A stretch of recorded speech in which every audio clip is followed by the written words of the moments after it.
The Mega Man Legacy Collection is out now for Xbox One, PS4, and PC, bringing 6 classic Capcom games to modern platforms. But this isn't a basic port, it's a faithful reproduction using source elements to create a reverent, future-proof version of all 6 games.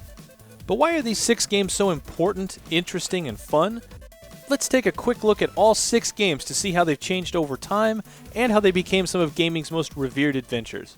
Back in 1987, most 8-bit games took you from level to level, guiding you on a predetermined path. Mega Man 1 flipped the script by giving players a choice to tackle the 6 stages in any order we wanted. And part of the reason for this choice was what happened once you beat one of the stages. You actually stole the boss's weapon and could use it on the other bosses. This meant not just a rock-paper-scissors relationship among those bosses, but an elaborate mystery that kept school playgrounds abuzz with conversations about which boss was weak to the other, what order you should tackle the levels in, and all this happened years before the internet and even before many game magazines were widely available. The first few Mega Man games are kinda light on story, but the general premise, Dr. Wily steals 6 industrial robots and reprograms them for violence, was enough to get most kids on board. One other quick note about the first game, a small note about Mega Man himself, his idle animation. Most game characters in the 80s simply stood there, paralyzed without your input. Mega Man, on the other hand, blinked through the TV, suggesting he knew what to do but was simply awaiting your orders. A blinking character may not seem like a big deal today, but little details like this help make the character and the world feel real, a world that would only grow with Mega Man 2. Now you may have missed Mega Man 1, either because you never saw it at a rental shop or because the box art scared you away. But Mega Man 2 made a huge splash thanks to a dramatic opening that's inspired homages and parodies for years. Right away you can see improvements in the character select screen, the backgrounds, the variety of weapons obtained from the bosses. Just about everything in Mega Man 2 was stunning in its day. This is especially true of some of the bosses waiting for you in Dr. Wily's castle. But before you got to the castle, you had to tackle 8 all-new robots designed to send Mega Man to the scrap heap. These Robot Masters are great one-on-one battles in and of themselves, but the stages that lead up to them are some of the most iconic levels of all time. Flashman's slippery tiles, Heatman's mind-shredding platform section, and of course, Quickman's insta-kill beams of death. After defeating certain bosses, Mega Man's creator, Dr. Light, would complete new items for your use, handily named Item 1, 2, and 3. These are useful throughout the game, but if you're ready to walk down the speedrun path, they're also a great way to skip portions of the level. This all adds up to a rock-solid game design that rapidly doles out new weapons and abilities while simultaneously challenging you with ingenious level design and boss battles. It's that very formula that helped make Mega Man 2 stand the test of time. That formula is expanded and arguably perfected in Mega Man 3, where 8 robots once again menace our hero.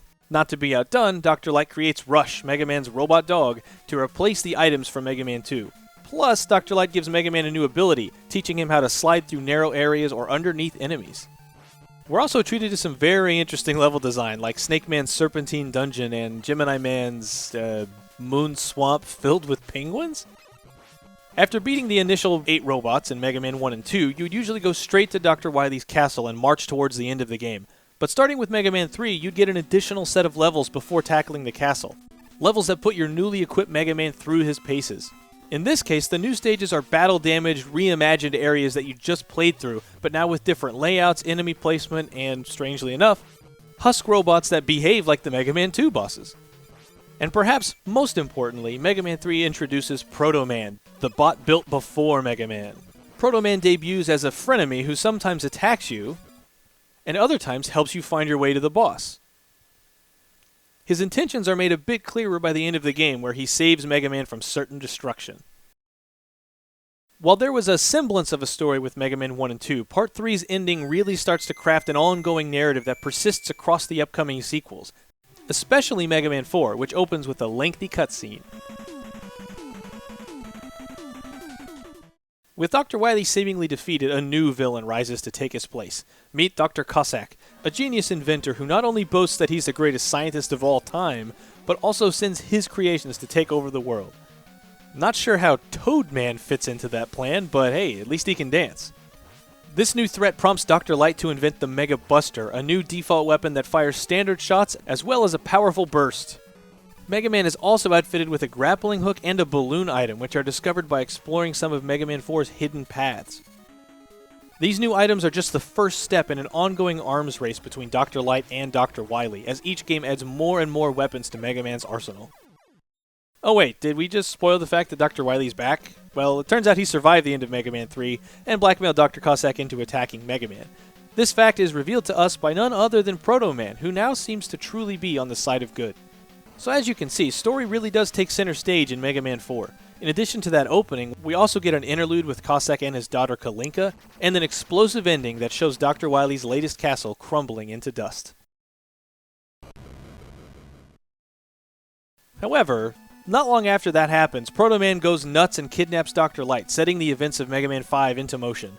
With another 8 robots on the rampage, Mega Man and Rush spring into action. Since Dr. Light is MIA, Dr. Cossack steps up and adds some extra oomph to the Mega Buster, giving it additional stopping power and a new look to boot.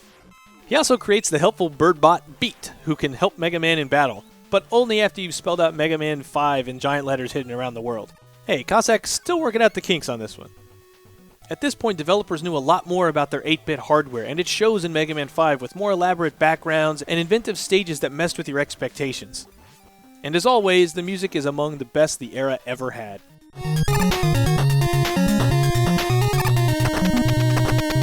We won't dig into the story too much this time, but suffice it to say Proto Man may or may not be the true villain of this tale.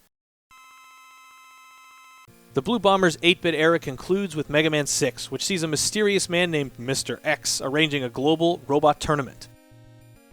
Naturally, this ends with Mr. X stealing all the robots and then, you guessed it, attempting to take over the world.